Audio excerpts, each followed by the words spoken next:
Yes, sir. Oh my gosh, we're here for episode 31 of The Pursuit of Sound with Double Crown. And this episode, I'm honored to have Curtis Freeman. And you might know him as DJ FREESURF. You might know him as DJ Wob Da Funk. And he is in town right now. You used to live here in Charleston. You ended up moving up to Charlotte, and then you recently moved to Fort Lauderdale. Yep, that's correct. Florida. And he came up here. He DJ'd last night with Carly, DJ Hotbox, who I've had on this podcast before, and Cam Jam, who I need to have on the podcast, and Germ Jelly, right? Yep. And you. And it was lit. It was fun. Yeah, dude. So I just want you to first just introduce yourself to everybody that's listening, and then talk a little bit about how that show went, and then we'll go from there. Cool. Yeah, so I'm Curtis Freeman, FREESURF.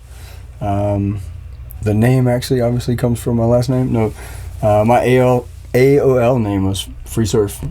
Because Freeman surfed, and so like when I started DJing, I was like, that'd be a pretty cool DJ name. Dude, AOL. Yeah, right. Oh my gosh, instant messenger, man. I'm still 29, trust me. But yeah. Anyway, yeah, last night was fun. So Carly, she was my roommate for a bit when I lived down here, and loved that girl. She's awesome. But she did, for her birthday, she did a fundraiser for Quest. It's a Quest for Recovery, I think it's called. So it was a super dope night. She had Trio decorated out like a jungle. There were vendors up in, instead of VIP, it was vendors. So it was a dope layout. I even talked to Eric, and he was like, man, this place looks dope. But yeah, and then it was fun because I haven't played with all of them in so long, and we each played like a bass, or like I played drum and bass mostly. And then at the end of the night, we all four kind of did like a back-to-back-to-back. So it's been a long time since I got to play with all those guys. It was dope. Man, that's so cool, dude. And I'm proud of you because you've done a lot for the scene. And, I remember being up in Charlotte, and you had completely incepted the whole, your whole, like, it was weekly, right? What was it, Thursday? Yeah, Thursday. Well, it was Wednesdays and then moved to Thursday. Yeah, and so you had that going down at... Oh, what was the name of the place? The Warmac. The Warmac. Yeah, I remember being there, and I was just like, dang, this is so cool. Like, you bring on all your friends, and y'all pretty much, like, switch up every now and then, and you just keep up the vibe throughout a whole night, and that's something that you incepted and created, and then you had to leave Charlotte and go do your thing now down in Fort Lauderdale. But I do want to I like to start from the beginning. Like a little past, present, future kind of origin story about like who you are, where you came from, what you're doing now, and what you want to do in the future. So can you tell me a little bit about like what music you grew up on and how that led into you DJing? Damn.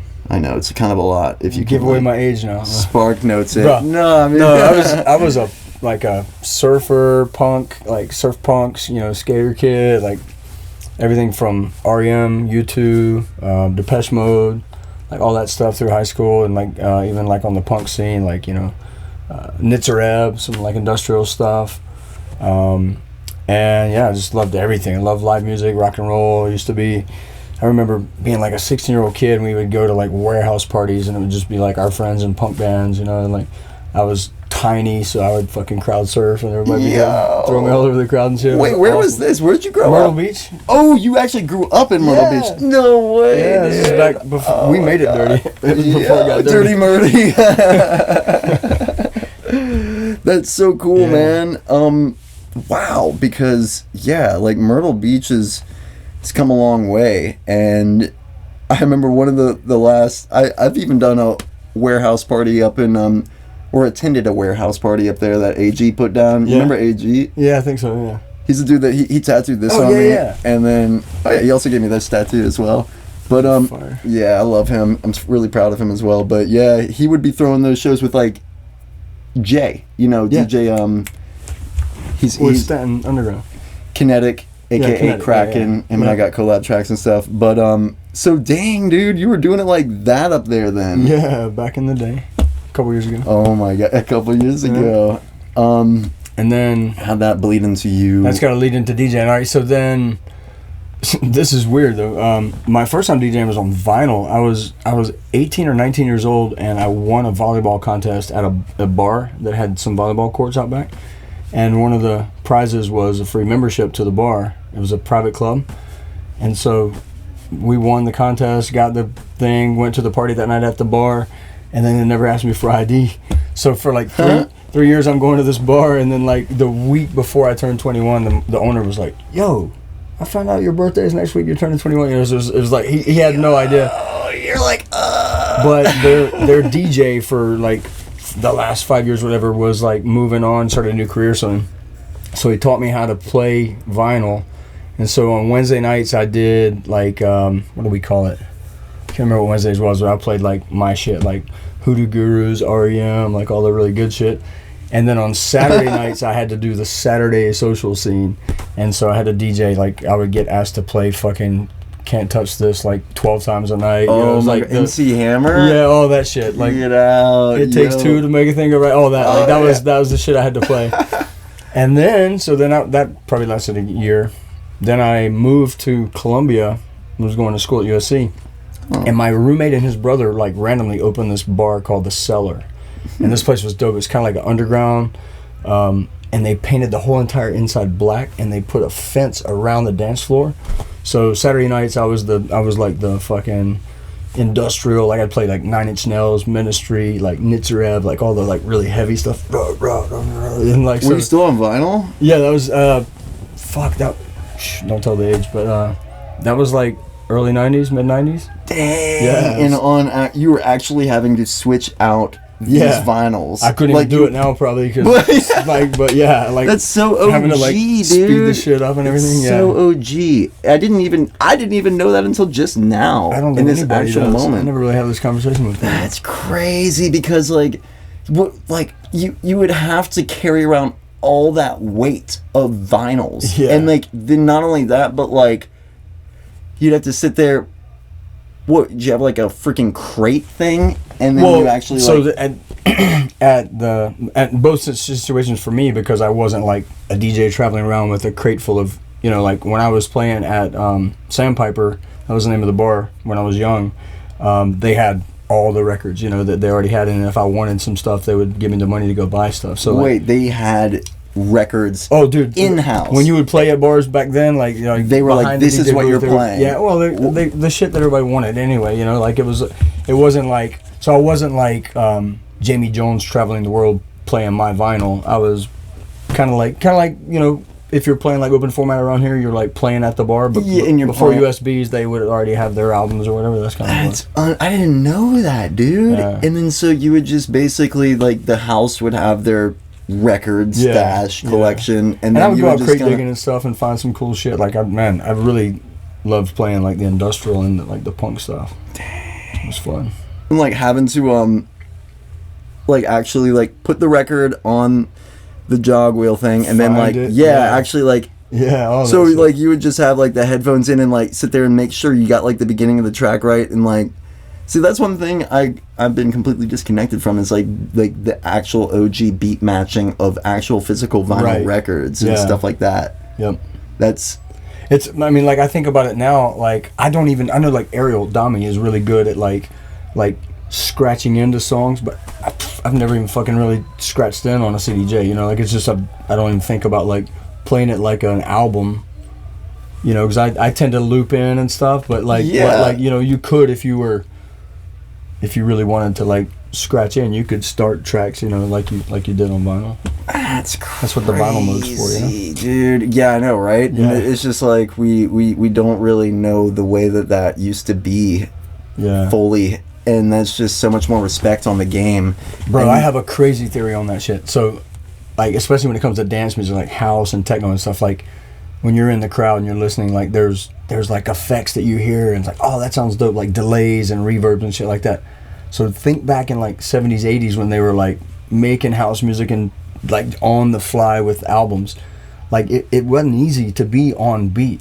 So using delay would mask you fucking up. So I have a theory that like the reason we love that shit is because that's what the DJ was doing to make the two songs sound good. Well, they had delay. Well, they would use guitar pedals. Like that's. Oh, what? I mean, that's where this creativity all came from. It's like they would DJ with, you know, you bring your dad's fucking thing, I'll bring mine. We've got a mixer. Yo, let's plug them in. what? Oh Yeah, my god! And then you finesse guitar Yeah, so then pedals they'd in be there. like, oh, we need something like, oh, let's add some, Delay out of that Yeah. track, go into the next one. Yeah, and so I think, honestly, I think the Oh reason my we enjoy gosh. that on the dance floor is because it was part of what we were hearing. Like, you know what I'm saying? Now I do. Like when you hear a DJ like hit the delay and it's like, and it sounds kind of fucked up, but it's kind of awesome when it cleans back up. Yo, Right? I mean, yeah. Yeah, No, it's building tension. Is what it's all about. Is building tension, and then that release is what the dance floor loves. You know. exactly. It's all about that tension and release Yeah. for sure. And you know, you've showed for your skills and talent time and time and time again. I remember feeling like I met you through Justin, well, aka Jerry Feels Good, and the whole house scene. Like, I know you've pretty much played everywhere that could be played at for a DJ here in Charleston, and we've shared lineups. Yeah. Obviously, we've done shows together, and Yep. that's been awesome. Remember And the zoo? The zoo. Didn't you play with us on that zoo night? Wait, oh It's yeah, me, you, and yeah, Tim. yeah, the zoo night at Purple Buffalo. Yeah, we were making fun of Zoo because he canceled his tour. Oh my god, That that's shit what it was awesome. was, dude. Oh my god, I love that night. That was so fun. That was awesome, man. And like, how did so, dude? Like, where do we even like go from here? It's like the fact that you've really thrown down and represented for the scene and yourself, and you've done a collab track with my roommate Justin. Y'all have John out. Jackson, Oh, and yeah. well, that's not only Justin, but John Curry, aka Curry Sauce. Yep. Grace Lilly on vocals from the show Southern Hospitality now, Yep. and then you, and that was it on that one, right? 4, Yeah. and then that one's done pretty good. Oh, it was funny because Justin was like, we had made Body Go and a couple other tracks we made. The first one, Calling Out of Work. And that's a cool story behind that one if you want to hear that. But Yeah. we had made a couple of tracks and Justin's like, I want to make a song with your name in it, like FREESURF. And I'm thinking to myself like, DJ FREESURF. I'm like, fuck that Like, shit. you don't want to be corny. I don't want any part of that. And then I came over one day and he's like, all right, you got to hear this. And him and Grace had recorded those vocals and I was like, oh shit, this could be good. Uh-huh. So we went from like, we basically went from like, all right, that sounds pretty good, and I kind of brought a tech house vibe into it, and then like, that track's like the never-ending track, man, because it's like, then Colton Whoa, who is now Wyatt Taylor, but he used to go by Whoa, but he did a remix of it, which was fire. Yeah, I didn't know that he now changed his alias from Yeah. Woe to Wyatt Taylor. Yeah, and his name doesn't have that in it anyway. there's somebody else like that too. What is that? Yeah, Wyatt and Taylor. Perfect. These are it's like Calvin Harris. That's Yeah. not Calvin Harris's name. Oh, really? It's really no. He's just Oh, like that's from Calvin and Hobbes or some shit? Oh. no. He's just somebody else. Are we actually live? We doing bad shit. Said shit was lit. Oh my god. Yeah, and like so. What's up? He might be talking about that remix or something. And so we were actually listening to another remix of that today when when we were driving around, and we were talking about breaks because it was that dude named Mizzo. Yeah. Mizzo. Dude, anybody that appreciates some good breaks music, Yeah. he did an incredible remix for Wavy Baby. If you've seen me play the last 4 months, you've heard it a bunch. But Yes, dude. And he crushed that remix too in one day. Like so we knew that Grace would be on the TV show, and I was like, dude, let's get some people to make remixes and do a remix album release if they use the song on the show or whatever. right. So I was kind of hoping for that last year when that season came out. But I sent him the stems and everything, and then he sent me this the next day to kind of get my opinion. I'm like, bro, that's fucking fire. And he's like, well, no, I'm not finished yet. And I'm like, well, what do you need to change? It's fuego. And then I think I told you today. Then like 4 days later, 5 days later, a week later, whatever, he sends me a video of a girl playing it in Miami at an outdoor beach party, like at one of the. And I'm like, how the hell did she get it? And he goes, oh, she's one of my old homies, like, because like I pulled him out of house back into breaks, and then he relaunched Mizzo, and then he sent her a track. She played it, and then there was a dude on the stage while she played it, and then like a month later he ends up putting it in a remix or a full mix that he did.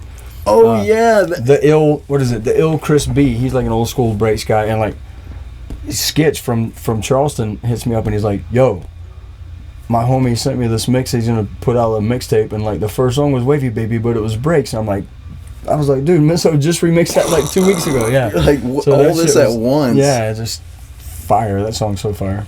I love the way that things can just catch fire like that, like wildfire. Like he apparently is so connected that it's just like, you just reach out to one or a few people, boom, just like, give out the track graciously, and then next thing you know, like they're playing it, and then it's so funny how that can happen. And I was just like, cool, man. I was just like, dang, dude, that's freaking awesome. And I do want to mention the fact that you even like the stuff about like Struggle Bus and all that. So please tell us about like your festival credits and all that good stuff. Like Struggle Bus, we'd love to hear about. I know we would love to hear about Struggle Bus was crazy. So I mean, a month and a half before I played on the Struggle Bus, I probably played my first show as like FREESURF. Like which Struggle Bus was that? That was 2018 Electric Forest. Yeah, because I just started DJing again in 2018, and so it was crazy. So I started DJing because I would go to festivals and I'd be like, oh, this is a bass line from a Prince track, or this is a vocal from like I always knew what I would play next, or I could think of what the song was, and I was like, I'm gonna start DJing again. So I bought a tractor, the Tractor S4. I think I had the S2 from Ralph. Oh my god! And then blah blah blah, right? So I started DJing. I was doing some parties, and then people would be like, "Oh, come DJ after party." And of course, everybody loved bass here too. That's where Wob the Funk came from. I'll tell you that story too if you want. But Tyler Diskel, he used to live here. He moved to Charlotte. He was here playing a show, and if I remember correctly, we ended up at a house. I was playing, and then Tyler walked in, and he was like, bro, I didn't even know you DJ. And I was like, yeah, I've just been doing it for a while. And then like a month later, he's like, are you ready? And I'm like, ready for what? And he's like, I'm gonna put you on a lineup, and you're gonna open for Hunter Reed. And Hunter Reed had just gotten a song on Dirty Bird, which at the time was like my favorite label. So I was like, okay. Wow. So then literally I went to Purple Buffalo at like 8:30 to learn how to use CDJs, and the dude that was bringing the CDJs in had brought his friends up to watch him play before I started at 9, so I didn't even get on the CDJs until 9 o'clock. So my first time touching the CDJ was like my first set. Oh my god! What? Right? And then like a month and a half later, I'm with a Renaissance. You remember? Yeah, from Taylor. Yeah, Taylor, right? And he had his equipment with him. We kind of met some neighbors. Blah blah blah. Somehow ended up he was gonna play a set on the Struggle Bus, and then he crushed it. And the guy was like, yo, we want you to close out the weekend at Electric Forest. Like, you're going to be, like, the last person playing on the Struggle Bus. And so he was like, all right, my friend's FREESURF's going to play before me. So they gave me a 45-minute slot. And I'm like, never played in front of more than, like, 50 people. And here it was, like, I think that year was only, like, probably like 3,000 people out there. And I was just like, what? That's so 3,000 people? I was so nervous, yeah. Dude, for anybody that doesn't know really what the Struggle Bus is, it's this... But it's like a school bus, right? Yeah. Okay, it's like a school bus that's been modified into like a venue, basically, and you get on the top. The top of the school bus is all modified out, and like that's where the stage technically is. And so you're like looking down from the top of a tour bus to all these people on the ground. You said 3,000 people about for the Struggle Bus set. That year, 2018, they had all the Renegades are like in a row. So like you would have this bus here, and then I think the other one was like Pinky Ring or someone else. Their bus was like there, and it was just like a few thousand people there. The second time I played in 2019, the security guard said it was like probably 8 to 10,000 people because What? because Struggle Bus had done so well, they kind of gave them a primo spot where we had like everything. Dude, I played while Jansen was playing on Pinky Ring. Oh my And God! all the KFC crew, like I think Natalie might have been with them, like Mo and them were like, dude, whenever we could hear your fucking house kicking over, like whenever his shit would drop down, they could just hear. Oh my God! Y'all were that close to where it was kind of like. No, it was pretty far, but it was like, yeah. Oh, but I mean, Struggle Bus, dude, he's crazy with like, I need 8, double 15 subs plus the PVs in the middle. Like yeah, if Taylor had DJ Renaissance had Taylor anything had to do with it, too, he has the most bonkers sound system setup like you could even imagine. Yep. And so that's such a, like, it sounds like just such like this sort of like famous moment, like where you're just like, oh my gosh, like what's even like happening? This is a dream come true. Like, and so you did Struggle Bus, you said how many years? 3 years. 3 years. 2 good years, and then they had some issues. Was it like last year? Where they got moved? I don't know. They did. I don't know what happened behind the scenes, but they put all of them in one area, and the guy that runs the Struggle Bus wasn't really happy, so he moved way over to the RV area, and then after he set everything up, he found out he wasn't really allowed to be loud over there. So he put like most of his speakers away, and so we played like, it was totally different the last year than the first 2 that I played. The first 2 were like the legit like after party of E4S. They were dope. God, and Dude, you have to see some of the videos from it. It's like I look and like the whole KFC crew, like everybody supporting the KFC flags down there, and then whoever was filming for me, like they go and they zoom out, and you can just see way off in the distance, you see like lit up hula hoops and shit like all over the place. Yeah, it was nuts, man. Oh my gosh, say what, dude? I feel like I saw some of that footage and I was just like, dude, how are they doing this right now? Yeah, and how insane is this? Like, I'm so proud of the people I know that are like just all there, like bringing life to that scenario. And I think Struggle Bus is still like a thing. Right? Yeah, I didn't go to Force this year, and I think they recovered. I think they kind of got back to like everything. I don't know. The last year I played on it was just like they didn't even have the bus. Like the bus broke down on the way, which is I think Mac was telling me about just like, that. oh, that's right. I forgot Mac was part of that too. Yeah. So yeah, dude. Shout out to Mac. What's up? I saw Mac last night. And then yeah. So pretty much it's. I don't know, man. I just want to see the best for Struggle Bus and all that. Yeah. And so since that happened, you've done a lot as well, clearly. So in between that, like by the time, like when you're here living in Charleston, I know you've got some more credits up your sleeve. Like who else have you done shows with and stuff? Like, man, what can you brag about really quick for us? I know, here's where the Alzheimer's comes in. When I read it, I'm like, damn, I can't believe I opened for all these people. But, lucky for me, Trio here brings in some pretty big names. When I started doing, like, weekly shows here, like, I did it selfishly. Like, I wanted to play house music, and, it was, like, a college town. So it was, like, you either had hip-hop or nothing. So I started playing house music. And then Trio opened and started doing, like, at least on Thursday nights I had really good house acts. So I mean, I've opened for a ton of my favorites, like Claude One Stroke, Shiva San, Seth Troxler. Dang, I didn't know you actually opened for Claude. Yeah, me and Disco. At Trio. Yep. Direct support. I went after Trio, after Disco. Okay, before Disco. So it was you, Disco, and then Claude. Claude. Yeah. Okay, that's okay. But then you said him. Man, Steve Darko, Artelon. I'd have to get that list out to remember. Last weekend, we'll get on the Fort Lauderdale soon, but I just opened for Martin Eichen, so my first big show in Florida was last weekend, so that was cool. But like it's kind of like that dream come true kind of stuff where it's like, I guess this is happening, like when Tyler put me on a show, and then I guess I did good enough to get asked to do it again, and then, this, that, and just lucky. Man, I've had some crazy luck. So Steve Darko and his girlfriend, wife now, but they're amazing. And like I met them, and then I'm at Dirty Bird Camp Out 2018 also. So literally like the first year I started DJing.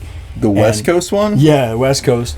And then a dude that I had met on Friendship brought me over to play on his Renegade, and then Steve saw me and like showed me his USB, and I say, yo, can I bring Steve Darko up here? And he's like, yeah, sure. So I'm back to back with Steve Darko at Dirty Bird Camp Out. What? Like, on a Renegade set? On a Renegade set, yeah, for like an hour and a half. What was like the setup for that Renegade set?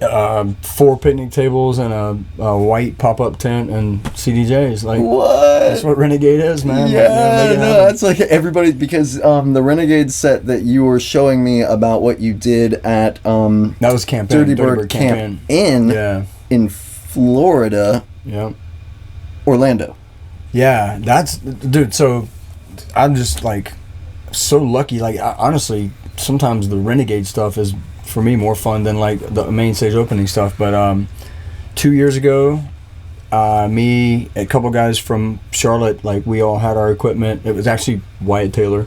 Okay. I always want to call him Whoa. But like me, him, and another friend of mine, Luke Rose is what his DJ name is. But we all had equipment, and we had rooms side by side. And like the first day, we're like setting up our equipment, and we had like 3,000 CDJs. We had the sub and everything. We look over, and there's some dudes like right over there setting up. So we're like going to talk to them. We're like chatting, like either like let's come up with a schedule and take turns, or like why don't we just combine? And so we ended up combining. And Brendan Lee is pretty big time in Atlanta. He like runs one of the clubs there. I'm always brain dead on names of shit, but he runs one of the big clubs in Atlanta. The other guy is Charlie Hustle in Jacksonville, Florida. And like we just threw it down, and we ended up with like Black V-Neck and Luke Andy and Justin J all came and played. Justin J? Yeah, they all came and played with us because we had the most sound, and we had like 3,000 CDJs and a nice mixer, so like they want to play on good shit. So that was lit. And then this year we all tried to get the same hotel rooms, but we didn't quite get the same rooms. And so then instead of setting up outside of someone else's balcony, we were like, I think it was Charlie Hustle, or he's like, yo, we should be under those trees, like playing out through the plants and shit. And then everybody, and we're like, all right, cool. So the first night we were like up behind the flower bed, and then we were like, no, we should be in the flower bed. So the next night we set everything up, and so we were like in under the trees in the flower bed, and everybody's dancing down here, and it was just lit. I still have people that are like, when someone's like, yeah, that was his Renegade, and they're like, what, man? That was I was supposed to go inside to see so and so, and we just couldn't leave your stage. It was dope. Yeah. Oh, that's the best, man. See, Renegades are where it's at, like randomly, and it's cool that they allow it. You know what I mean? Because it's like it to a certain degree, I could see where people could potentially say have a problem with it, and not because like it's deterring from. Back to the struggle bus. So me and Taylor and Alex, the guy that owns the struggle bus, took it to it. Now that thing's stationed in Colorado, and he drove it all the way over here to Imagine, right? Jesus. So the day they let him in like a day early to set up, and the whole time they were setting up, the golf cart kept riding by with different people on it, like looking at him, right? So what they didn't realize at the time, and I'll tell you in a minute, but like, so all of a sudden the guy comes up and he's like, hey, you guys got a lot of equipment. This is great. Like we're gonna set you guys up and kind of feature you guys. So Alex is thinking, oh, this is dope. So they're moving us to another spot, right? So they move them right over beside the Silent Disco where all the action is, right? Guess what? At 2 a.m. when Silent Disco started, Struggle Bus had to stop. They moved them over because we had so much better production than all of their shit that they didn't want us playing at the same time. Well, yeah. So at 2, whenever they wanted all their shit to start, we were right by this like Silent Disco, so we had to cut off. And like that's right when things get popping too, as well. Like 2 a.m. at a festival. Yeah, that's and I had Black V-Neck. Like they came over to play, and we basically were doing daytime and early night shows, and they got there to play, and there was like 15 people because everybody's inside like watching the main, and they were like, respectfully, they were just like, their manager was like, we could be inside, like, this is right before they, like, got big, and it was like, they could be inside, like, rubbing elbows with, like, certain people, and I'm like, yeah, go, man, like, so they didn't even play, but they weren't being dicks. Like, I thought that was, like, awesome that she came over and asked, and, like, we formed a good friendship out of that, but, right. For me, it was, like, fuck. Here I'm promising these people like, oh yeah, I got this badass struggle bus. Here's the videos of Electric Force, and then imagine it's like right in the butthole. We're like, come on. Oh my god, dude. Yikesies. I didn't know that. Yeah. Anyway, that's people don't like Renegades. I see, dude. Yeah, and it's one of those things, man, where it's like if you can do it, then do it. Like I think it's a good way to just do your own thing, and it's just cool that a lot of people allow it. Yep. Because it can deter from like the main acts getting love and stuff like that, and I think what's cool about it, you know, especially at some of the bigger festivals, like how much the main artists look forward to it. Like Dirty Bird's a great example, and you know, anybody's ever been on like one of the ships, like Holy Ship, Friendship, like Groove Cruise, or gone to like a legit, like what I would call a boutique festival, like, you know, you don't just fly to California to go to Dirty Bird camp out if you're not a Dirty Bird kind of fan, you know what I'm saying? Like, so it's not like the random, you know, whatever guy that doesn't really like the music's just there to like, it's not like Bonnaroo where like where it brings all sorts of other people. Like, you have to be you have to want that experience to like. To be fair to Bonnaroo, amazing vibe for not just house or you know, EDM fest. Like that, the vibe there is always killer. Maybe what I was getting at though is like what was I getting at? You were going to talk about some Renegade stuff, maybe for furthermore, and then you were saying I was going to get to thoughts going. It'll come back. Yeah. It'll boomerang it was important. around. Yeah. And then so I still can't believe, because I just recently found out about Justin J, and like how he really like he ended up back-to-backing with Skrillex recently. Yep. And all sorts of people, and I remember that Pants. Yeah. Sean Harper ended up he gave me a whole bunch of music. Who's and Sean Harper? I know, right? And then one of the songs was this song called Balls. Like all caps. Yeah, one of the kids made that, I think, BALLZ. And apparently it's by Justin J. And it's is it by Justin, or is it one of his students from one of his classes? Well, it said it was by Justin J. It might be Justin J. Because I was going back through music recently and I saw that song and I was like, I remember always liking it just because it was kind of breaks. Yeah. And it was like minimal but breaks and like just bold. And I was like, I didn't know who Justin J was at the time, and then all this stuff started like flooding in on my Instagram. He's been crushing his IG content lately. Have you heard of Fast Boy? No, I think Balls is really like the only thing I know by him. Well, Fast Boy is his other moniker, but when he plays like, I don't know, it's like 137 to 145, like speed house or whatever you might, you know, it's just like fast, high energy, like yeah. He's, dude, if you've never seen Justin J, like Justin J and the Fantastic Voyage, when he has like the band with him and stuff, what? Like, bro, they will go from, I mean, he just bends the genre. Like, it's like, is it disco right now? Then it's drum and bass. Then it's dubs. Like he's not afraid to just like take the music all over the place. That's why I play like some weird ass song that you're like, what is he playing right now? And then all of a sudden it's cool. It's like, oh, I like this now. Yeah, it's like he really brought like a refreshing sense of DJing back into my life when I started seeing like just how like innocent, like and pure, and just like the way he was just doing his thing regardless. Like he's just like, hey, like this is like, watch the way this song hits like out of nowhere, and like, and it usually looks like Renegade type things, where it's just like he just gets on it, and it's next thing you know, like people are like, what? And I love that because it's like he brings open format to like the EDM world, like in the EDM way, like open format EDM. I don't know. Anyway, bro, mark your calendar. Crazy. The weekend of Thanksgiving every year, I'm sure he'll do it again, but like the Saturday and Sunday, he'll do like a free production course. Oh, really? And even if you're like as skilled as you are, it's worth it, because like last year's challenge was make a track using only 909. Yeah. And, one sound. Yeah, and then he'll just like take you through and show you some stuff, and then like you go for the night, you do whatever, and then you come back the next day, and if you can submit your shit, and if he likes it, he'll play it on there and talk about stuff. And but he always does it like free courses like on Thanksgiving weekend. That's so cool. He's a cool dude, man. I like that a lot, man. He played at the house up in Charlotte like what, Envy? A couple times. Yeah. Oh my gosh. Talk about that for a little bit. Yeah. When you moved from Charleston to Charlotte, you ended up living in a house, right, with the guy that owns NV Records. NV Records. NVD. Oh, NVD? Yeah, NVD Records. Like, oh, NVD Records. Yeah. Okay. And then, so, please talk about that with us. Yeah, man, that's a big package. I can, like, squish it down for you. Like, Corey is awesome. He went on Holy Shit probably, like, 7 times or something like that. Met people from all over the world. Anybody that's ever done any of the festivals, like, even like Halloween, where it's, like, it's got its own, like, family vibe kind of deal. He just met all these people from all over the world and, like, decided to soundproof a room in his house because he figured he could get everybody to come to his house and he could have some DJs play as opposed to him having to fly over the country to see everybody.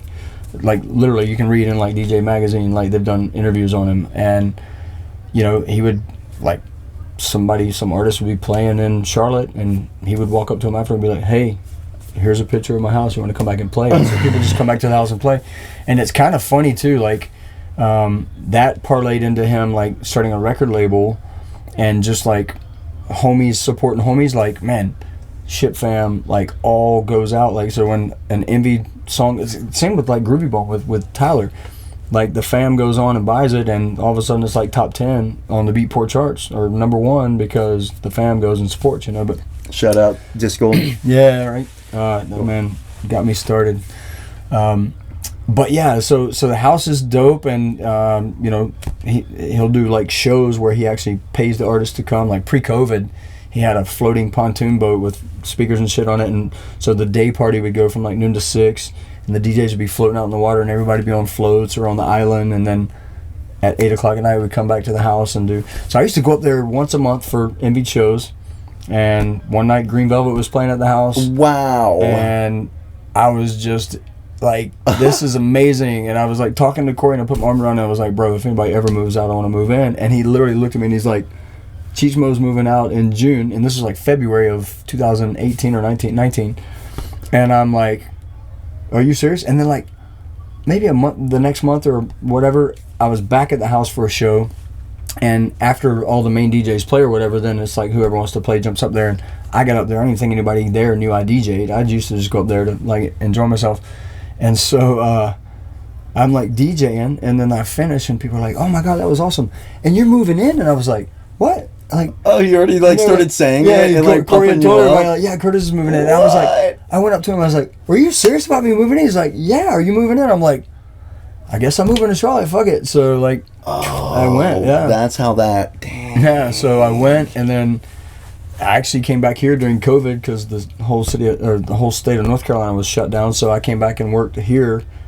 That's why I was roomies with Carly for a little bit. Like, I came back, I was driving back to work a little bit, and then it was like, well, fuck it, I'll just move back to Charleston. I moved back, and then when COVID ended, I was like, I really needed one more year in Charlotte, so I went back up there. Yeah. So, blah, here I am. That's crazy. So, NV... Oh, wait, spell out that name for people who might not know. It's just 3 letters, NVD, but when you say it, it's like Envied Records. Like, yeah, NVD Records. And it's a lot of... He's still doing it? Yeah. They and just it's had like a release last week, I think. Like, there's... Yeah, it's house. It's good. I mean, the thing about Corey, he has his own business. Like, his record label...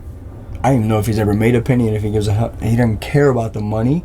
He won't put a shitty song on. Like it's like when there's a release, it's fire. Like, good. Like, yeah, it's like, it's not like, hey, let's put out 7 releases a month to try to be something. Like, Corey doesn't want to be. He doesn't want the big public spotlight. Corey wants good music. You know? Yeah, so he's just doing that's what's dope about it. Yeah, he's just doing his dang thing. Yeah. Yep, like it should be, you know? Yeah, and it makes me think a little bit about Discal, who we shouted out, Tyler Davidson, and how he's doing his thing with Groovy Bone Records. Yep. You know Domi very well. Yeah. DOMII. Another one of my favorites. She's a really cool chick that is... She's also in, it's, Bitch... Wait, what was it? Bitch Cool... Oh, what is it? Bitch Be Cool. Yes. Bitch Be Cool, and that's a cool duo. What up, Coco? Oh, snap, she's in. I always joke around with Arrow whenever we play back to back. I'm like, we're a ho chill out. bitch be cool. Like, hey, this is my duo. Ho, chill out. Oh my god. You know, bitch be cool comes from. Oh my god, what's the fucking movie? Everybody knows it. Again, Alzheimer's. Bitch be cool. What, like freaking Quentin Tarantino movie? Super bad. Oh, Quentin Tarantino. Yeah, with John Travolta and Samuel. Like everybody knows it. Pulp Fiction. Yeah. Oh no way. There's like Hannah Wants. There's. Is it Tucky New Light? No, there's another DJ name that came from that too. But Bitch Be Cool, that's where he got that from. When he goes, I love that. Bitch Be Cool. Like when they're getting robbed or they're in the fucking breakfast place. Bitch Be Cool. Oh, snap. I didn't know that. And yeah, I was asking, we were talking about Dami earlier, and apparently she's still doing her thing. Crushing it. Like, you know, I heard she's putting on good stuff too. Go check out Dami and Bitch Be Cool. Yep. And Diskull, Diskull. Yep. Groovy Bone. Yeah, Groovy Bone Records, which proud of all them. And then so yeah, you came here, you did this show, you opened up for Martin Ikin. What was it? Martin Ikin. Martin Ikin in Fort Lauderdale. Where was that at? In Fort Lauderdale, what venue name? There's a dope place called Green Room. Green Room. And it's actually like the outdoor part of a bar that's been there for a long time called 27 Bar and Lounge. But the dude likes house music. So like, since I've been down there, the Sponges, which are friends of mine. Oh, what? Do you know them? You're friends with the Sponges? Oh, bro, those are my homies. Are you serious? Yeah, Nick and Ryan. Dude, they have such a good production style. No! They are so fucking nice, man. They're the nicest dudes you'll ever meet. Like, super dope dudes. And they played at Dance Festopia recently, like the same one. I would have put you in touch with them. Well, and see, they did like, they literally did like the sunrise set, and we were pooped by that point. Lame. It was like literally like a 5 a.m. like, 5 a.m. That's when it gets good, bro. Type set. Yeah, I know, but we had to catch a flight that next afternoon and stuff, and so I think they were the very last set of Dance Festopia. Damn. Which was... You missed it. Well, yeah, That's I mean, you know, up. you can't make everything. All right, interview's over. I know, right? But the Sponges is like one of my favorite, like, house... It's two of them, or is it one? Yeah, it's two of them. I say they basically took all that great funk that your parents listened to and made funk house, because like their sound is so different than everybody else. Like I have a lot of like their edits that like they're such nice guys. When they played at the house, like the first time I met them, they left their USB. Oh. But I'm all about karma. I'm all about karma, right? And I hit Ryan up, and you're like, here it is, but I'm copying everything. No, they were driving back to Florida, and I was like, how far are you guys? And they're like, oh, we're about 3 hours on the road. And I'm like, I'll start driving now, and I'll kind of meet you in like Columbia, South Carolina, or whatever. And they were like, he's like, oh fuck it, man, we just make another. Like, you can have it, like, and I'm like, what? I'm like, shut up. So what? So I went in there, and then I hit him up. And I'm like, this is before the stuff came out with Grizz, so they had like. They have a song out with Grizz? What? What? Where the fuck have you been? I don't know, man. He doesn't like the Sponges. He's faking. Dude. This is bullshit. Oh, bro. What the flunk? Anyway, so they I have edits that like no one else has. So like whenever you hear me play, like they have "Wannabe Starting Something" by Michael Jackson that is fire, and I'll play it way too often, I'm sure. But Wannabe Starting Something. I love having edits that no one else has. Was it, bitch, you got me fucked up. Yeah. Like, you got me fucked up, yep. Oh my god. Actually, cool story. I found someone had done a mashup of Music Make You Lose Control. Yeah, Missy. And that song, right?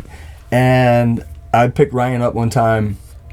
We were going to lunch or something. That's one of the one of the Sponges. Yeah. Okay. I pick him up. We're going to eat and stuff. And I'm like, bro, when did you guys do this edit? And I played it, and he's like, what is this? That's fucking fire. Like, he had never heard it before, but it was like someone had just done a mashup, and I thought it was like their edit. It was cool. Wait, so they just, somebody used one of their... Somebody took Y'all Got Me Funked Up and mixed it in with Music Make You Lose Control. So it's like a... Interesting. I think it's like Music Make You Funked Up or something. Okay, like right. The guy like made a mashup, but I was like, this is kind of a cool edit, and I played it for Ryan. He was like, no, that's not us. I was like, cool. It was like, you know, obviously. It's a bootleg. Mashup. Yeah, bootleg. Yeah, mashup. And then, so that makes me think about, you know, your alter ego alias, Wob the Funk. Wob the Funk. It was Wob the Fuck at first, but actually, Ariel told me, I think they were supposed to open for Diplo.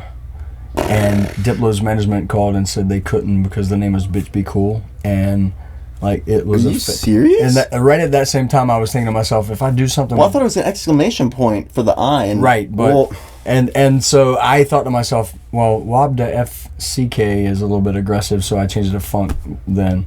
Okay. Plus, I kind of like playing like the more spacey, funky bass stuff, not so much in your face. So I was like, oh, Wob the Funk sounds more like it. You know where that name came from, right? From all of our Friendsgivings and shit? Well, like where it's like, because people are used to you playing house music. Yeah. And then the moment that you start playing some like funky wubs, they're like, what the fuck? Wob the yeah, like what the So I was like, I'm going to fucking name it Wob the Fuck. And everybody was like, yeah, that's a cool name. That is cool. And then and now Wob the Funk. Yeah. And then so how did you even grow to appreciate that style of music, like the funkier, wubbier stuff? Because not like, you know, some people might take at face value the fact that you mostly DJ house stuff, that you're like strictly like, because it's hard to find somebody that likes house music and I know. Like it's a rare breed. Like my bass friends hate house, my house friends hate bass. It's like, yeah, like, you know what I mean? But you're not racist. You know, it's probably like going back to growing up. Like I would have, you know, like a punk rock, you know, like Dead Milkman track playing, and then next I would have like New Order or, you know, REM. You know, it's like I've always loved, like, and like even when it comes to like heavy rock and stuff, like I don't like the band unless the lead singer's got a good voice. Like Chevelle, Deftones, like I love that, but you could play one other band that's just like them, but the lead singer's voice sucks and I can't stand them. Like, it's like, I don't want to be screamed at, I want music, you know, like I like music. Oh my gosh, so that's really cool. And it makes me think, I want to like kind of dig into just some like random questions. Oh Lord. One question though that I do like to ask most people on the podcast is like a pretty good universal question, and that's like, if you only had one album to listen to for the rest of time, what would that album be? Like one that if you were just on infinite repeat, and that would be the only thing that you could listen to.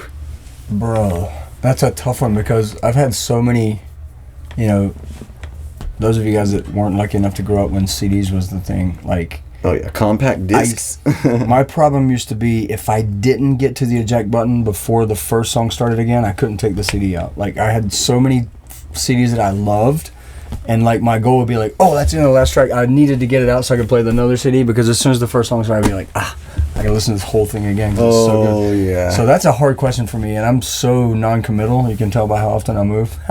and I've never been married. But and as a so I can't commit to like one album. But if you gave me the ability to make my own USB of 1,000 songs, I could probably fill it up. Well, that wasn't the That's question. That's a cheat. I'm sorry. All right. Yeah, so one album. You kind of have to choose one. Like, it's very hard, and Damn. it doesn't really, like, like, what's just one of those ones that's up there for you? Like, it's a hard question, but maybe yeah. Silverstone Pickups, like the first. Oh, wow. Yeah. All right. Like, All right, see? I think their first album might be one that I just like. Every song is so good. Yeah. Dang, and I never really listened to it Deftones. enough of them. Deftones and White Pony or whatever. Yeah. White Pony. Like, see, my band's been compared to Deftones a bit, strangely enough, and I never really got into them, and not for any good reason in particular. I feel like they were just a little too heavy for me at that point in my music. Yeah. Listening. I can see that. You know what I mean? Like, because like when they were popular, like for real, I was in high school, and like that was like Tool, Deftones. Yep. See, they were a little too much for me. See, I've always liked that. That's Nine Inch Nails. That's like, my you know what Nine I'm Inch saying? Nails is one of my dude. Fucking, I've probably seen them. I've seen Nine Inch Nails probably 11 times. And the first time I saw them was at Coachella in like '05, and like, dang, loving them through the '90s and everything, and had never seen them. And then I was like, I got to get over there to see some of that show.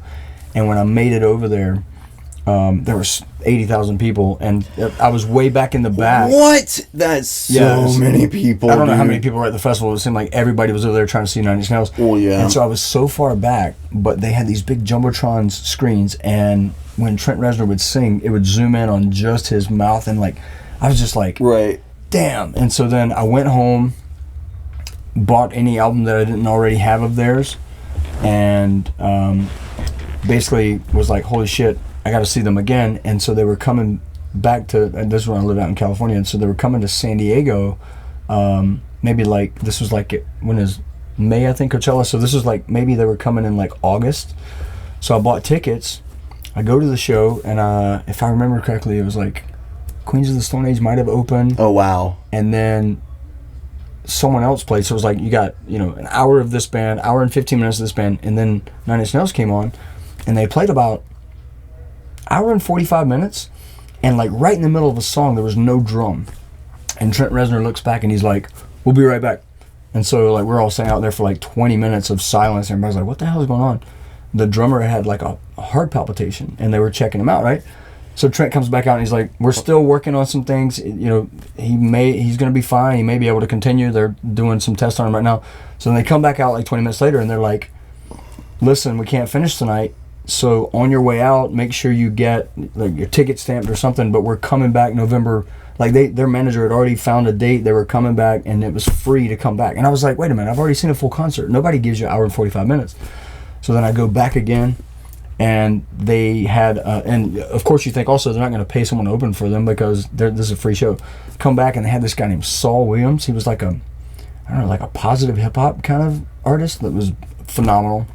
He played like an hour and a half, and then Nine Inch Nails played for 2 hours and 45 minutes. Wow! And it was a completely different, like they even changed the visuals for us because we'd already seen most of the stuff. What? And like that was the day that I decided if it was within a 6-hour drive, I had to support them because of their love for the artist. Like Trent Reznor does it for the fans, and I was like, fuck, I got to support them like they're my band. You know. Like, that's so cool, man. Oh, so then that makes me think of, not to cut you off, but like what is the best concert that you've seen, like singular, God. like one, like you can't be like, oh, Bonnaroo like 2020. Yeah, no, like a specific set at Bonnaroo. Can I have two for or example. three? Yeah, sure. Yeah. I'll give you. I'll try to narrow it down to two. But I just weirdly had this conversation with someone the other day. But it was shit. Let me see. I think I'm gonna say Placebo. I love Placebo, and I saw them at Coachella. Probably Shit. Might have been the same year. I swear, there was a song by them in a skate video. Probably Every You, Every Me, or Yes, that was it. Yeah, that was it. Yes, you're right. Dude, I loved that song. I saw them live. Oh, what? I couldn't believe how amazing they sounded live. Like his voice was perfect. The guitar licks, the bass, everybody was so good. The whole concert, I was like, wow. And I feel like not a lot of people know about that band. Yeah, oh dude. Well, if you like Running Up That Hill that just hit #1 after being 25 years old or whatever, the best version of it is Placebo's version. And actually the best version of it is the house version that I have with Placebo vocal on it. But it's more like deep house, so you don't hear me playing my techno set. Remix. Right. What and up, Tatiana? The other one I was going to say is she hooked it up at the her Mars earlier. Volta. Oh, no way. You saw the Mars Volta? And, dude, what? like in Myrtle Beach. What? And at what? House of Blues? Yeah, and I just found, that was like '08 or something when I first moved back from California, and I just found out. Awesome. I just found out. Travis and I were talking about this last night. Didn't even know Travis then, but we were both at the same concert, and I was telling him how I was like, dude, it was amazing how they played like a 3-hour song. Like they literally just started and finished, and you never heard them stop. It was almost like a DJ. Like they just played straight through. What? And he's like, yeah, well, the opening band had their bus breakdown, which I didn't even know this. So what they did is they went, and they even on the posters out front they had written, they scratched out, because it was like the Mars Volta featuring and like whoever was on tour with them. And because they didn't come, they wrote Scratch It Out and put featuring the Mars Volta. And they did the album Francis. They did that. Yeah, Francis the Mute. Francis the Mute. They did that for the first hour and a half, and then did the concert that they had planned on doing afterwards. But like literally, gosh, mind blown, dude. It was so good. They were one of those that dude's bands. Like an opera singer. I know, Yeah. right? He's like it's so eccentric. He's trained opera, as far as I know. I didn't even realize that. And like they were one of like the first like, oh, I don't even know, like one of the first. They were just like one of those bands that was like completely in a league of their own. Yeah. In my opinion, when I first found out about them, like just like the style. I mean, like I don't know, man. And that's incredible that you got to see them and that you even know about them and appreciate them to that degree as well. Right. And well, you know, they were at the drive-in. Yeah, that was in Sparta, and like how they all split off. So wait. So if I'm not mistaken, didn't At the Drive-In split off into Sparta? I don't know. I thought because I don't even know Sparta. Oh shit! You that's check out new to me too. because I thought it just went from At the Drive-In to the Mars Volta. I think when they split, half the group became Sparta and half became something like that. Interesting. Yeah. Well, don't count me on that. Like review. Don't trust everything you hear on the internet. No, but actually, coolest concert possibly that hardly anyone has ever seen because they only did like a little brief thing. But I saw a band called the Cardboard Vampires, and it was at the Belly Up in San Diego, and it was literally like they only played 6 shows, but they came out on stage. It was Jerry Cantrell from Alice in Chains, Billy Duffy from The Cult, which was one of my favorite bands in college and shit, and then not the first but the second lead singer of Rat, which was like an 80s hair band like Motley Crue-ish. Yeah. And then the drummer was like this session drummer, had been on like 1,000 albums, and he's a LA session drummer. He would just play on people's albums, and they just came out and they're like, "Hey guys, we're the Cardboard Vampires. Don't expect albums. We're not recording. We're just celebrating rock and roll." And then they just fucking went in. They played obviously a bunch of Cult and a bunch of Alice in Chains, but then they played like Scorpions, like they played. Oh my god! Here I am, Rock Like a Hurricane, all that shit. Oh, dude. Scorpions, dude. It was like, gosh. Damn, I'm really glad I got to see that. And then that, What's one of the worst shows you've seen? not to be like but like what's his name? He's the DJ that thinks he changed house music forever. Oh my god! The things he's changed. Chub Rock. No, Gordo. What's his bass name? He's a really good bass DJ, but he sucks at house DJing. He played at Trio, and Eric let me walk up there. I didn't even realize he was playing. I came to see Cam Jam on the back patio, and it was like 3 or 4 train wrecks, and every other song he let it play till the last beat, and then started the new song. So it was like, literally 6 months after he announced to the world that he was changing house music forever. I'm like, bro, go back to bass. Excision, not Excision. What's his fucking bass? What's his bass name? I don't know. He's one of the big names, not Excision, but he's like one of those guys. And then he changed house music forever. Oh my god, I gotta look this up. It's a shot in the dark for me to answer that. Who is DJ Gordo?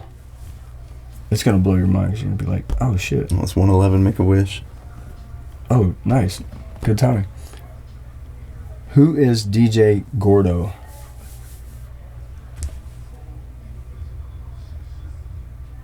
Carnage. Really? Oh, he's the worst house DJ ever. Dude. Oh my god. He's the worst house DJ ever. Don't go see him play house, man. It's disgusting. Oh my gosh. Well, that's funny. Other than that, I don't know if I've seen a bad... Oh, there was a band back in the day that sucked live, and you really thought they were going to be good. I can't remember. Well, what's another funny question for you? Where did you catch your gnarliest wave? As in, like, almost died? Yeah. So, 1996, I think it was, Hurricane Eduardo. I don't know if you know, I was a soccer coach, but I had my, 12-year-old girls, U12, so they're like 11, had them at a tournament in Jacksonville, Florida, and Hurricane Eduardo, we were watching the weather to see, and it was like 150 miles off the coast, but it was gonna pass by Friday at 7 a.m. or whatever, or Saturday, excuse me, so they were gonna probably be able to have so we went down for the tournament, And I wake up in the morning and I go out there. And I got my surfboard and the waves are like 15 foot or whatever. It's like stormy and nasty. And I couldn't find anybody. That's like double overhead. That's scary, dude. Bro, I almost died. There was nobody out surfing, and I was gonna go out by myself. And I was like, that's probably not smart. So I saw some kids like way down the beach with surfboards in their hands. So I jogged down there. So me and these three 18-year-old, 15-year-old kids like paddle out. Took like 45 minutes just getting drilled, wind in your face. It was brutal. Paddling out can be the hardest. Yeah, and so finally made it out there, and then the wind was offshore, so it was like you're paddling into a 15-foot wave. Like, if this is the wave, you're paddling in, but the wind's blowing your board this way. So if you didn't get into the face, then the lip was going to pound you, so you'd have to like pull out, and now there's another one behind you, so you're like fucking scrambling to get in with. So after about 45 minutes of like basically like, fuck, this is stupid, I'm not going to catch any good waves, we're like sitting there, and like, I don't know if you've ever been out on the ocean on a cloudy day or a stormy day, but like you're like looking out and like literally we're like, is that a fucking wave? Like a rogue wave? It was the cleanup. I don't know if you know like what a storm surge, but you know, when a hurricane pushes all the water up the coast, then gravity makes the ocean bring it back in to level out sea level, right? So when you have a storm surge, it's like all that water coming back in, and it was, I kid you not, the waves were like 12 to 15 foot. This thing was probably like 30 foot. And it was... Oh, it scares me, dude. We were a couple hundred... I was so far out that the Holiday Inn looked like a little small, like the size of that poster. Yeah, and you're like, am I about to be swept out? Like... So then this wave was probably another 500 yards out, but we could see it getting ready to break. And it broke probably like 100 yards before it got to us. And by the time it hit me, it was like this ceiling right here, like 10 foot of white water. Oh, I got held under for like 3 in a row. I could feel my leash pulling. I thought it was gonna fucking snap. I was like swimming towards it underwater. Oh, and then I was exhausted. So then I couldn't get back out. So I had to wait on those 3 or 4 waves to just fucking beat the shit out of me. And then I had to just let waves push me towards the beach. I get out of the water and my whole entire soccer team is on the pool deck. 11-year-old girls crying. Parents are all like, we're taking your surfboard. You're not going back out there this weekend. I said, I'm not going back out there this weekend. Probably not gonna surf again for a few weeks. Like, holy shit, I was terrified. Almost died. I swear, surfing is one of the more intimidating board sports. Like, I got like into it because I love board sports. Yeah. Like skating, snowboarding, wakeboarding, surfing, all the things. You name it. Yeah. And then I had my fucking life turned upside down in Costa Rica. Me and my homie went out there December 2012 when the world was supposed to end for a surf trip, you know? Yeah. And so we were renting boards. It wasn't like my board. Your board, yeah. I hate that. Anyway, like I actually had brought my GoPro and everything, and I was like, yeah, son, like I'm getting footy. Like he's gonna post this footy later. Oh, dude, like that stuff, like it, so. So yeah, there was like I put the mount on the nose of the board, you know, had the GoPro fit like with the waterproof. No, yeah, no, it's like I had, bro. So like, long story short, I was catching like trying to catch the biggest waves of my life. Right. Like yeah, easily 12 feet plus, and so I was like, word, I'm about to drop in on this biggin, and working on it, and then my foot slips.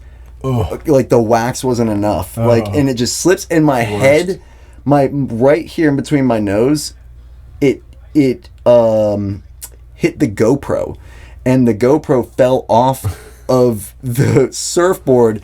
I obviously ate it like so hard, and I was like, dude, when you get held under for crazy. Like that amount of time, and you're just like, dude, like everything's like going through your head. Yeah, everything's going through your head. Your life flashes before your eyes, and I get up and I'm like, I'm done. Like I'm done, and like trying to go, and right? It's like when you can't ride in like a freaking another one. You can't ride a double overhead wave in on your stomach. No, it just eats you alive again. You're like, I can't even get into, like, it didn't. Yeah. And then when I got in, like, thank God I had a sister mount, because like you have like the main mount of a GoPro, and then when that one when it falls off, like in a bad situation, there's a tinier mount right next to it that has a little tiny leash. So thank God I still had that, so I didn't lose the GoPro, but I had a gnarly cut right here. right. You do have a scar. I was kidding, but like a gnarly cut right in between my eyebrows, and I was like, bruh, I'm good. I'm pretty good on like. I got a pretty good scar for a while. See that fucker right there? Oh, is that a fin? That's yeah. I got tossed on a big wave, and the board went into the ground, and my leg went on the back of it on the fin. Oy. Yeah. That was probably my 4th time ever surfing, and there was wax all in my. I was probably like 13, and there was wax all in my, or sand all in my wax, and so I was literally with my leg off the back of the board, like trying to get the sand off the wax. 'Cause I didn't know any better, and this fucking wave just dumped me, and like, and I remember my mom said it was so funny because like some lady, this is before cell phones, so some lady went to the hotel room, called my mom. My mom came down, and my mom said that I was crying, but I was crying because I said if she took my surfboard from me, I was running away. Like I was crying because I thought she was gonna take my surfboard and not let me surf anymore. Then you're just gonna run away. Yeah. Oh my god. I'm running away if you take my surfboard, dude. Oh my god. Then I wouldn't have the DJ name, man. You know. Yeah, exactly. Oh, and like, Things are meant dude, to be. that's awesome because my mom, dude, one thing that she hated me doing, like she could tolerate like snowboarding, skating, wakeboarding, but surfing, she was just like, she really didn't like surfing. And now I can't board sport anymore because I hurt myself like doing every one of those. Like, ouch. Yeah, like I got a super bad shoulder started with a bad snowboard accident, blah blah blah blah. Anyways, that's like neither here or there. So, is there anything you want to ask me, just off the cuff, like just randomly? How'd you get started? Like, I never had the conversation. Like, how'd you get into DJing? I mean, obviously you played instruments your whole life and stuff. Yeah, so I pretty much got into bands when I was like 16, and then I ended up stopped playing with bands around like 22 years old, and I just went into the workforce. I did what I could. I started working at Papa Zuzu's. It's this Greek restaurant that no longer exists, but it was in Mount Pleasant. Mm-hmm. And then I ended up there meeting Clark on the sax. Clark, oh, nice. Because his parents were the ones that actually owned and ran the place. Oh, that's cool. And I didn't even know, because he wasn't working there initially. He came in later. And then Tim Ship. No shit. So that's how I met them. And then so Clark was the one that ended up introducing me to Justin.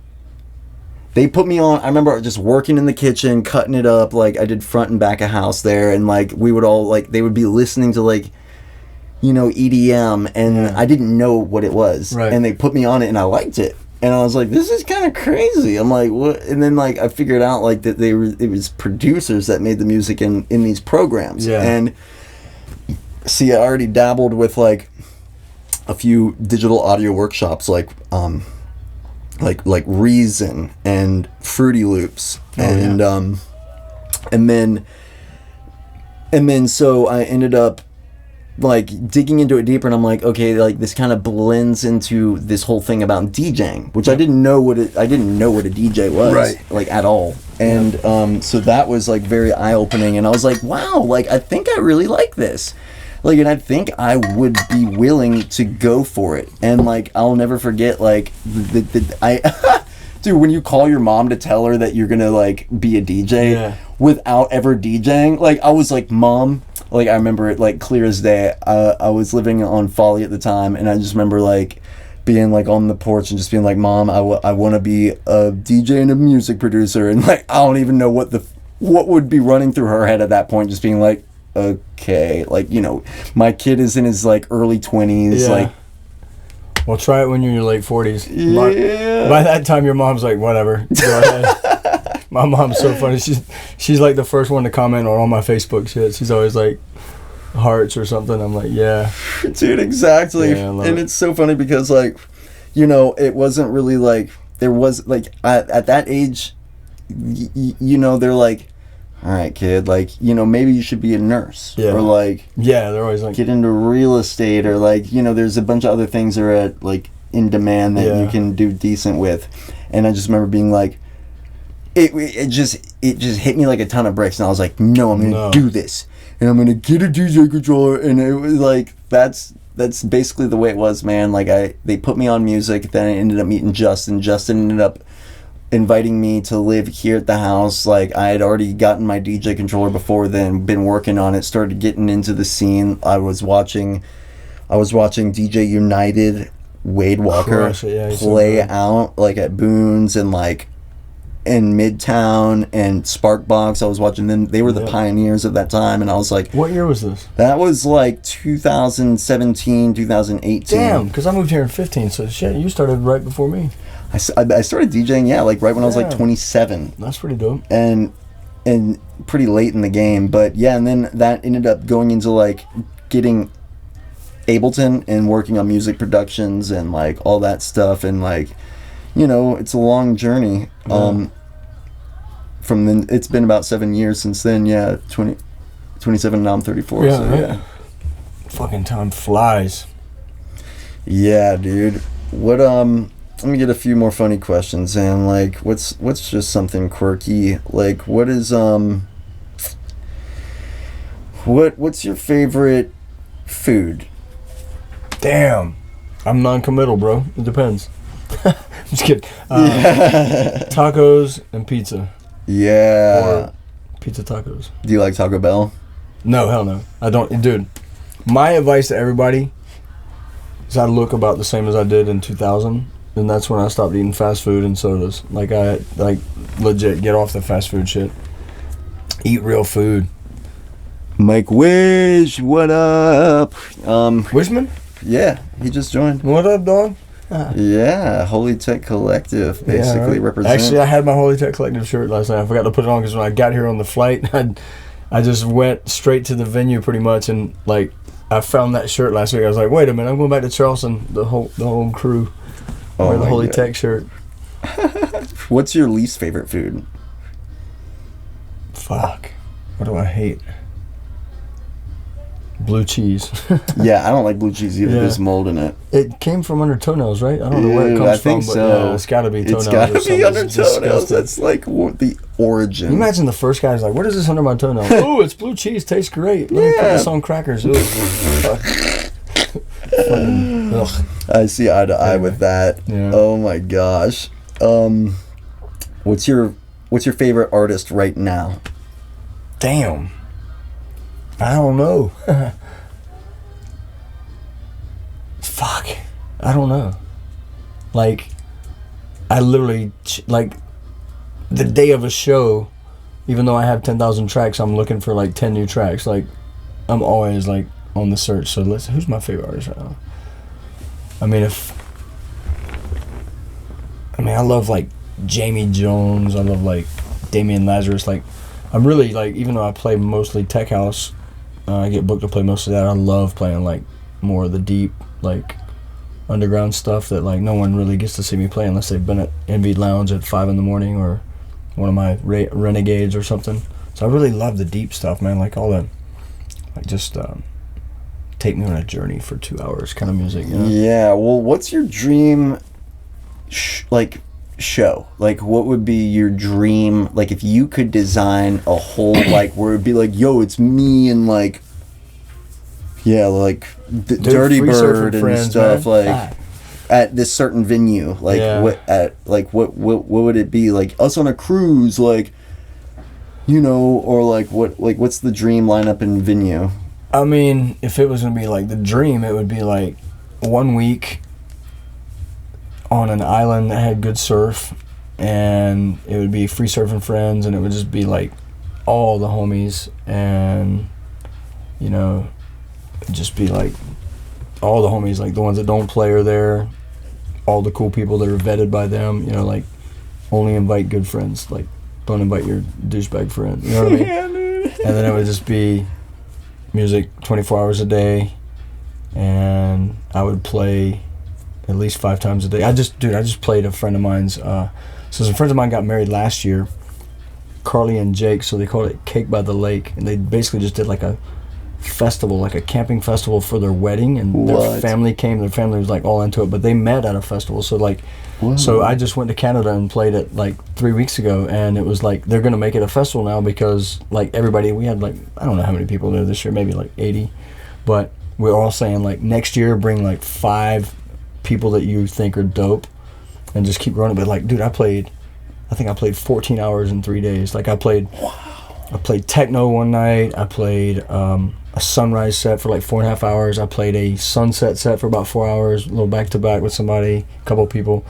And I played another set. I think I played a tech house set too. But that's, for me, I would love if everybody that's like even likes to see me play, I would love for you to see me at like hour 7, when I'm like so deep in my USBs that I'm like, I'm not even sure what the fuck I have still, you know, like, yeah, I like playing long sets. And yeah. I mean, I feel like my first hour, like, so if you see me play a 1 hour set, you basically see me still nervous and fucking up and like don't even know what I'm doing. It's hard to get into and the then flow. Like after like, 2.5 hours, and I'm like, then I'm like 3 songs at the same time, start being more experimental, you know, like, it's like, dude. I wish that would be my goal, is like to have everybody be there for one of my long sets, where I can just take them on a journey. I've, like, one of the cool things about living at Envy is like, you know, when we'd have those get-togethers and stuff, like usually by like 5 in the morning, a lot of people have left. Yeah. Only the core people are still there, but like some of them would go to bed, fall asleep on the couch, and come back upstairs, whatever. But like,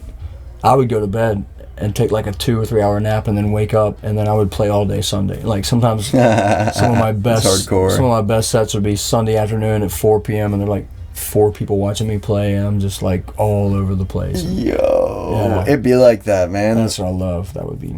I love to hear that. Yeah.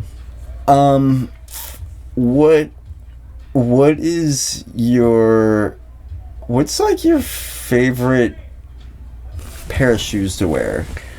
Flip-flops? No shoes? Like, is that a real question? Yeah, dog. He got his Quicksilvers. Has he not seen me play? Dude, everybody films my feet all the time. Flippy floppies. When people see me in my shoes covering my toes, they're always like, dude, no flip-flops. Yo, like, so flip-flops versus slides? I have a homie, one of my best friends from high school still is like, he's a big wig at Reef, so I'm always got Reef, that's not Quicksilver. Yeah, I saw the logo with wrong. The bottle opener. Everybody always bottle opener on the bottom. Mm-hmm. Yeah, but yeah, man, flip-flops or barefoot. I love it, man. Yeah, dude. All right, so cool story. If you're ever trying to get in somewhere, just say I'm the DJ. But my first time ever playing in Miami was right before Friendship 2020, so right before COVID. And I'm walking into it was a place called Basement Miami. Big like two or three nightclubs in one. I think they have a bowling alley, bowling lane in there and shit. What? And I was playing the official pre-party, like for Envy Records. Like they had a takeover for the official pre-party for Friendship. And I walk up. I've got my drink in my hand. Everybody knows I always have my like thermos. Something. I had my Canteen, drink in my hand. I had a backpack on, and I had flip-flops. And I walk up, and the bouncer's like, bro, no drinks, no backpacks, and you can't come in here with flip-flops. And I literally... violating everything. I literally said, I'm one of the DJs, and he didn't even ask me for ID or my name or anything. He says, oh, follow me. Takes me inside, takes me up to the CDJs, and there's a bartender, like, getting ice, but there's nobody there yet, because I went to check the place out. Yeah. And I was like, damn, I could take all these, like, he legit, like, gave me the keys to the palace. Like, someone could, like, walk in and steal everything, because... Yeah, you could have not been a DJ. I'm the DJ, I could have been a homeless guy. DJ, like, I'm just a homeless guy with this backpack, and, like, now here I am with all this equipment. Like, so, yeah, just say I'm the DJ. It works every time. Oh, my God. It's like walking into a... Oh, snap. So it's going to mess up the feed, but, Someone disturbed. Yeah, I know. All right, well, we gotta wait for this phone call to end really quick because it tinkers with the audio. But you know what? We've had a really good podcast. It's been about like an hour and a half or so. Shut up. Yeah, dude. Well, I am just super grateful to have you here for episode 31. Yeah, I appreciate it. And get to pick your brain on everything. Yeah. And so yeah, y'all go check him out. It on IG, it's FREESURF DJ. Yes, FREESURF DJ, like FREESURF DJ. And you have a Mixcloud? I do have a Mixcloud. I don't really upload to that as much anymore. SoundCloud is I have a lot of mixes on SoundCloud. Yeah, all the genres too, like drum and bass. All my Wab Funk stuff is on my FREESURF SoundCloud because I don't want to pay $20 a month for them to have another one. Like, yeah. Mm-hmm. So, well, y'all be sure to check them out and like, support, share. Yeah, you know. All the good things. Thanks for everybody even watching and listening and being a part of the journey. Is there anything that you want to say before we cut it off? No, I appreciate, like, man, I love this, and so many people support. Like, there's so many people there last night. I haven't played in Charleston in a while until recently, so I just appreciate at least 2 people showing up so I can play. That's the best. Yeah. Well, y'all keep an eye on Curtis Freeman, DJ FREESURF. He's doing bigger and better things all the time, and I'm honored to have him on. So thank you, and I'll see you next time. No, thanks so much. Peace. That was cool. That was cool, dude.